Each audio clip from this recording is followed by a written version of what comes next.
This is why you're going to fail as an ex-con. Because you don't even believe in yourself. You're not going to make it. Since you came home from prison, you still don't believe in you. You spent 2, 3, 10, 15, 20 plus years in penitentiary, and you still don't believe in you. You still don't believe that you got what it takes. You sat in prison and you was playing cards the whole time, right? You was messing with punks. You spent your whole time spending all your canteen money trying to get them shot magazines so you go sit in the bathroom stall and handle your business. And you wasn't handling your business. You spent all that time fighting, laughing, joking, but you didn't do no soul searching. You didn't spend any time in the penitentiary trying to make yourself a better man. Now you're back in society and you're a drain on society. You're a drain on your own family. That's right. You're a punk. You're still a punk. You're probably always going to be a punk. Because even as I'm saying this, you're getting offended. You can't spend your whole life offended by everything. Let me tell you something. If you're going to be offended by everything that people say and do, you're going to be stuck in your own head. You're going to be stuck in your own mind. People ain't going to like you. Some of your own homeboys and your friends, they're going to turn their backs on you. Some of them might rat on you. You might rat on some of them. You might have a dream that you share with your closest family member, and they're going to tell you it sucks. And that's it. You're going to be ready to give up. I'm going to tell you something. You know how I know this? Because I experienced it. I've been there. I got home from prison, and I did some soul searching while I was in prison. I had my business. I got my fights. I did my time in the working cell block. I got my write-ups. But let me tell you something. I had principle and belief. And you always hear me talk about principle and belief. If you don't have no principles and beliefs, then you're in trouble. If you don't have principles and beliefs, how you going to make it? How you going to expect anybody else to believe in you if you don't believe in yourself and you ain't got set principles and beliefs? A lot of my principles and beliefs go back to the Holy Bible. I'm a Christian. And you know another thing? When I was in prison, I wasn't scared to be a Christian. Yes, they had dudes in prison who were Christians, and they used Christianity to try to protect them, to save their booties. I love Jesus. I'm going to stand with Jesus. And let me tell you something. Jesus protected me. I'm keeping it real. Jesus protected me while I was in prison. Did he stop consequences from happening? No.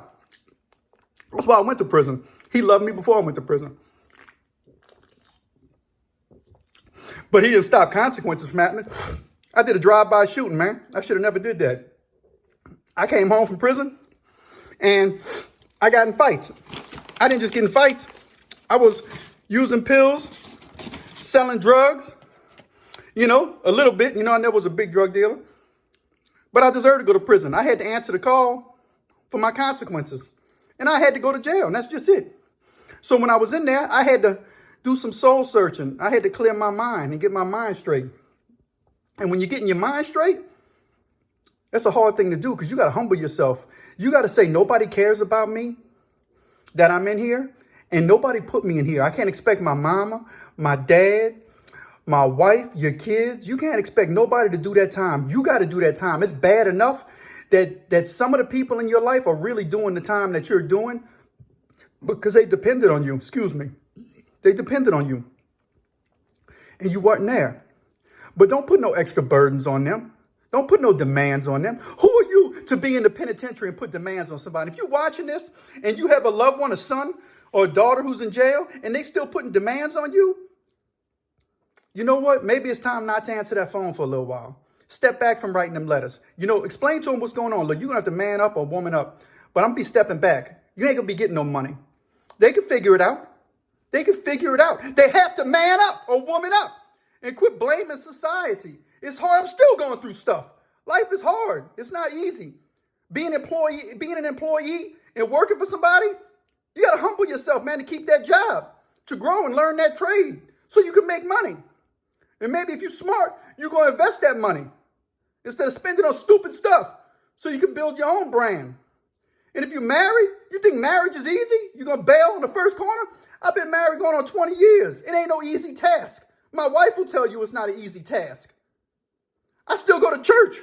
I've been going to church since I've been home from prison. I didn't want nothing to do with the church because the church was so low down, crooked, disgusted, and busted, and they was sometimes contradictory, and they just outcast people. But you know what? I can't judge my relationship with God and my commitment to the church, which is God's church, based on what other people do. So I had to hold myself accountable. I still went to church. I don't know what it is that you do or what you're going to do.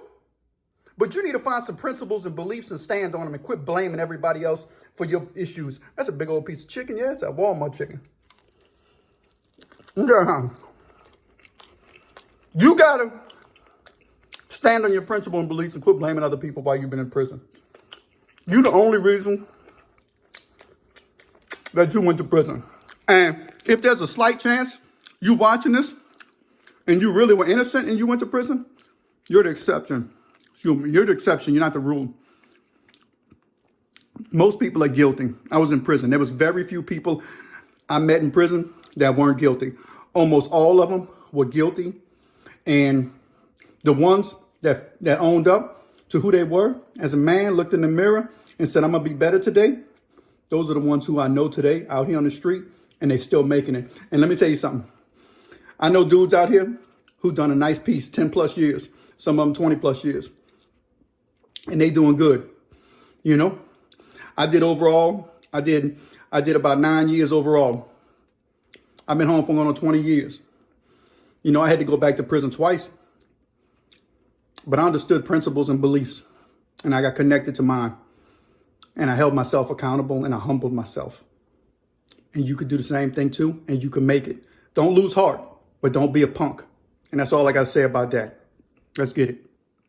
Do me a favor. Like and subscribe to The Pen and the Shank. I do a lot of creative crime and prison related content. Not just talking and uplifting. That's my main thing. I want to uplift and talk about experiences, how to make it. But I do some creative stuff, like I tell stories and I do it in creative ways. So check out my channel, The Pen and the Shank. It's up and coming prison channel. We're going to get this thing. We're going to grow. We're going to do it as a community. Let's get it.